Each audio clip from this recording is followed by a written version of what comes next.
So the next speaker is Patrick Jones, Senior Director, Global Stakeholder Engagement from ICANN. Patrick coordinates ICANN's global engagement activities across regional and functional teams. He joined ICANN in March 2006 and has been active in the internet governance, policy, operations, and security area since 2000. He's also an invited participant in ICANN's Security and Stability Advisory Committee. So please join me in welcoming Patrick to the stage. Thank you. Thanks.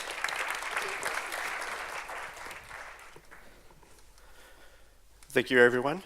Happy to be here. This is my first visit to Sweden. And I'm going to be giving a bit of background of our domain abuse activity reporting system. Some brief introductions. I've been at ICANN for 13 years. 5 of those years were part of our ICANN security team. That team is now part of our ICANN Office of the Chief Technology Officer. And that is the team that leads our domain abuse activity reporting project. So I'm delivering this information on their behalf, but happy to take some questions about this effort. Anything too specific, I would direct you to them. But in any case, this is a new effort that is being led within our team. And we're trying to provide this information to the ICANN community so that it can better inform policy decisions that are happening. Some more background about ICANN as an organization. We are a technical coordination body. Like Netnod, we are a root server operator, but we have other technical functions. Some of those include managing the relationship of our contracted parties. So in the previous presentation, we heard about registries and registrars. We now have over 1,200 generic top-level domain registries that are under contract with us. And there are a number of technical features that we have to manage in order to handle those relationships. We also, through our affiliate, the Public Technical Identifiers, they manage the IANA functions, which are the Internet Assigned Numbers Authority functions. And a big one of those, some of you are probably familiar with domain naming security extensions, or DNSSEC. We manage the key ceremony process, and that's one of the things that I've been involved in during my time at ICANN. I was part of key ceremony number 1 back in 2010, and have been a regular participant in those ceremonies a few times per year. So we heard in the last presentation, domain names are often the trigger for abuse and misuse in fraudulent purposes online. And we've seen a number of attackers make use of domain names as the way to leverage the domain name system for some other purpose that they may have. So there's a growing need for proactive detection and monitoring, mitigation strategies by providers. There really is there may be a lack of knowledge about the types and concentrations of the abuse that's happening in the networks. And there's also a lack of knowledge about how providers might be performing in comparison with others in the DNS ecosystem. Abuse monitoring is often something that is overlooked by organizations because there might be a cost associated with this. There really isn't a unified system for understanding the types of monitoring that should be done and the reporting. And there have been, until recently, very few incentives to monitor the abuse that's happening in networks. So we have this tool, we call it the Domain Abuse Activity Reporting System, or DAAR.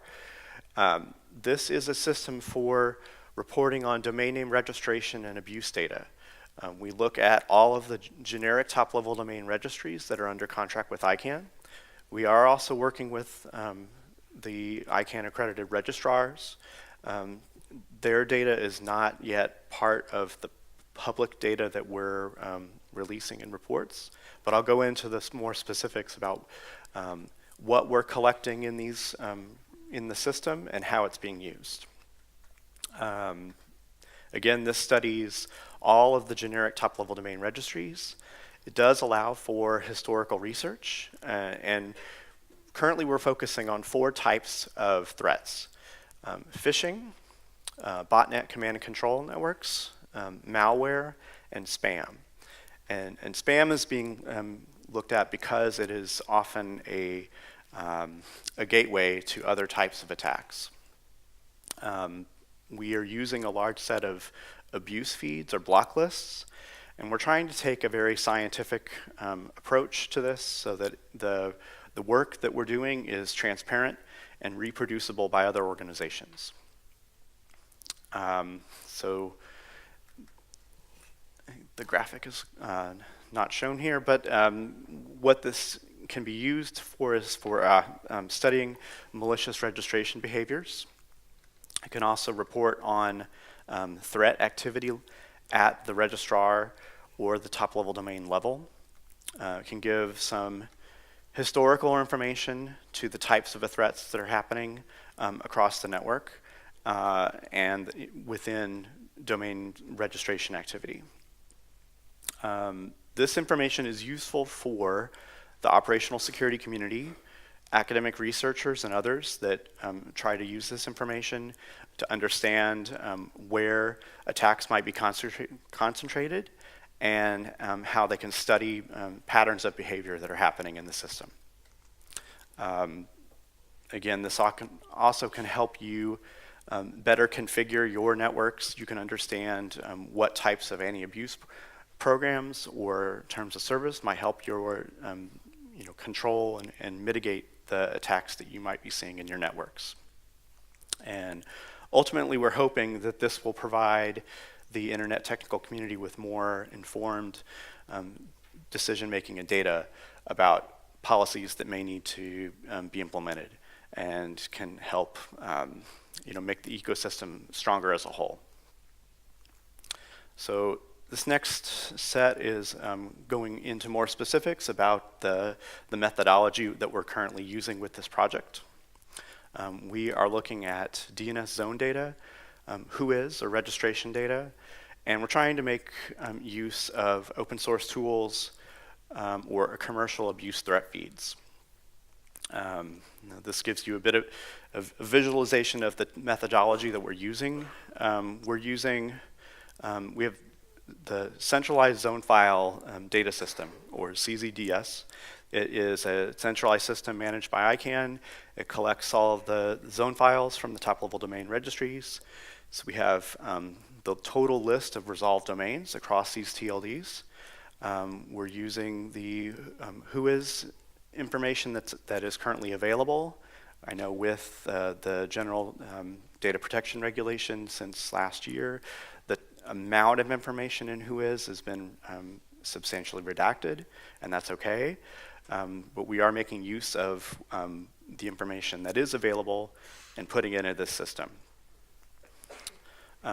So to drill down a bit further into what types of information is available, again, I mentioned that we're using the domain names that are in the zone files.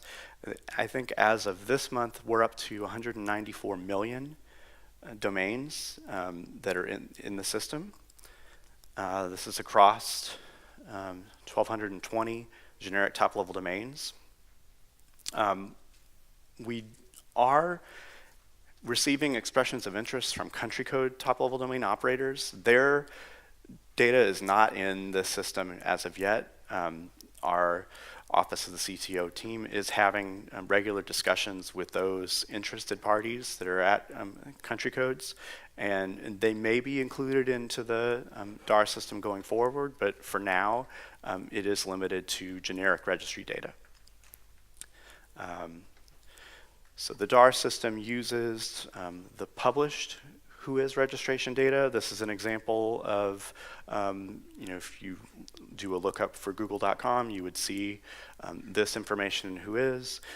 We focus on the registrar name and the IANN ID because then we can track the activity at the registrar level using this information. The challenge with this is that it does rely on accurate registrar reporting of the information that's in whois and scaling the data collection. 194 million domains is a large data set, and we are trying to make this information available on a monthly basis. Currently, the DAAR system does not report by specific top-level domain registry. So we're not naming the names of the TLDs where there are concentrations of activity.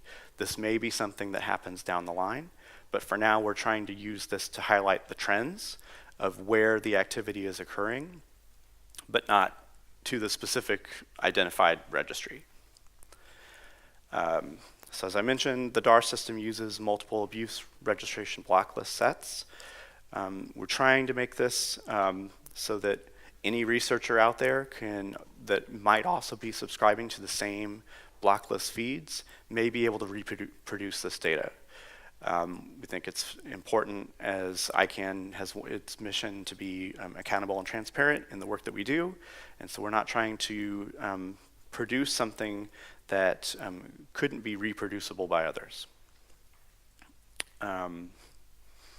So in the monthly reports that we're publishing, and we now have historical data going back to January of 2018 that shows added abuse domains. It shows the percentage of abuse domains by legacy top-level domain, which we refer to as the top-level domains that existed before the current round. So that would be anything that was in so .net, .org, .pro, any top-level domain that was before, let's say, 2007 or 2008 would be considered legacy.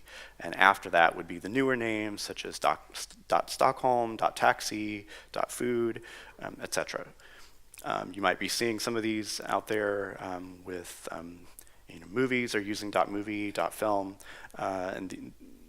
and we're trying to provide this information as a way to track the abuse that's happening in these top-level domains. So again, the DAAR system counts unique abuse domains. So if it appears on any abuse data set, it only counts in the R system only once. This provides some background on the type of threat types that we're seeing. So again, phishing, malware, spam, botnet, command and control. And we're trying to use this so that we can provide things that are regularly appearing in academic literature and used commonly in the security community. And hopefully you're using them in monitoring your own networks. You might be looking at abuse types by malware type, by botnet type, etc. We are not creating our own reputation block list. We're using a composite set of data, and we're doing this so that it's the same abuse data that any other internet industry organization might be using. We know there are a lot of academics that are interested in this information. ICANN has an open data project, and ideally this information that we have in the DAAR system will be part of the open data project. At the ICANN meeting in Kobe just 2 weeks ago, there were a number of sessions about both the DAAR system, our open data project, and also on the security threats that the internet community is seeing. So this has become a regular topic at our meetings. Our next major ICANN meeting is in Marrakesh, Morocco in June, and this will continue to be a topic at that meeting and in others. Does the DAAR system identify all abuse data types? It does not currently do that. We are listing the domain names that are identified by third parties to us. And we're only putting in the system those that are associated with generic top-level domains. We know that there's significant abuse that also happens at the country code level. And for those country codes that have expressed an interest in the system, they are working with our Office of the CTO team to share data information. It's just not part of the public reports that we're posting. This is a list of the data sets. Some of these will be familiar to you if you're making use of them. Anti-phishing Working Group has several. These organizations also participate within ICANN as part of our security and technical community meetings. And so we know that at least the organizations that are familiar with these this would be a common set of data that you're probably seeing. So again, to show how this can be useful, we have a snapshot from our January 2019 report. And this shows the percentage of abusive domains across the data set. The vast majority of the domains that are abused are involving spam. There is a tiny percentage that are part of botnet command and control networks, a larger percentage that are phishing domains or malware domains, and these are distributed somewhat equally across the legacy space and in the new generic top-level domain space. Of the domains that are in the DAAR reporting system, 88% of those, so the vast majority of the 194 million domains, are in the legacy space, and that's partly because the .com space is the largest top-level domain and has the majority of those names. But then when we look a little bit closer, and if you look at the percentage that are identified as domains that have some type of security threat with them, we can see there's a bit of breakdown within those domains that have so the 0.4% that were botnet command and control domains. Most of those are in the legacy domain space. Most of those are in .com, .net, a few in .org. But we're starting to see trends where some of the newer top-level domains are attractive for those that want to be using spam. And one of the trends is that in the top-level domains that are very cheap or offered for a penny or $1 to a penny per domain, those are very attractive for spammers and for the distribution of malware and phishing. So we want to highlight those trends and eventually be able to report on the individual registries where that type of activity is occurring. We do know that when we see concentrations of activity, our compliance team is able to work with our security team and raise those issues directly with the registry. Perhaps the registry doesn't even know that they're being abused that way, and so we've already seen examples where we've used this information and gone to the registry and they've been able to either take the domains down or look into what the issue is and take appropriate action. So to give you the current status, the Office of the CTO team has published this methodology for review and done public sessions at the ICANN meetings. We did take in all of the comment from the internet community and provide our responses to those comments in February. And then we've started to publish the first set of the monthly reports. This will be an ongoing thing, so there is a page of the CTO website as part of ICANN.org where you can see these reports. Currently they're aggregated and anonymous, so we're not listing the particular TLDs by name. Eventually there may be updates and changes to this, and one of the things that the security team is interested in getting community feedback is would it be helpful to the network operators and others that are out there to see more specific information. Again, by putting this into the open data platform, we're hoping that then others in the internet community can make use of this information and perhaps identify other threats that might not be part of the phishing, malware, spam, and botnet set. You might identify other types of threats with this information. And there are some licensing issues, so we are in the process of trying to make more and more of this information available. A bit about next steps. We are having sessions like this with various sectors around the world and trying to raise the awareness of this project. One of the problems is that the registration data issues they're hard to scale. Registrar information has some inaccuracies, so we're trying to address those issues by working with other parties to put more information in. So where do we want to go from here? We always are interested in hearing from operators, from researchers and others in the internet community to see how this information can be made more user-friendly, more useful to you, how this can also help shape policies that happen at ICANN and also in other places. Our next set of meetings will be next month in Bangkok, Thailand, as part of the GDD Industry Summit. So if you're a registry or registrar, that might be an attractive event for you. Alongside that event, we're also doing a Internet Domain Symposium, and we're co-hosting that event with DNSOARC, the Operations Analysis and Research Center. So we're expecting 400 or 500 participants from around the world at these meetings. The discussions will continue, and we'll have sessions in Morocco and at other regional events. So we look forward to sharing this information about this project in other venues.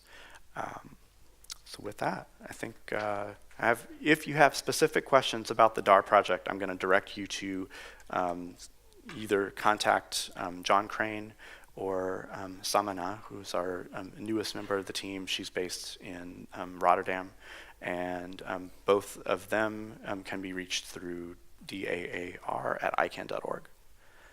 Thank you very much.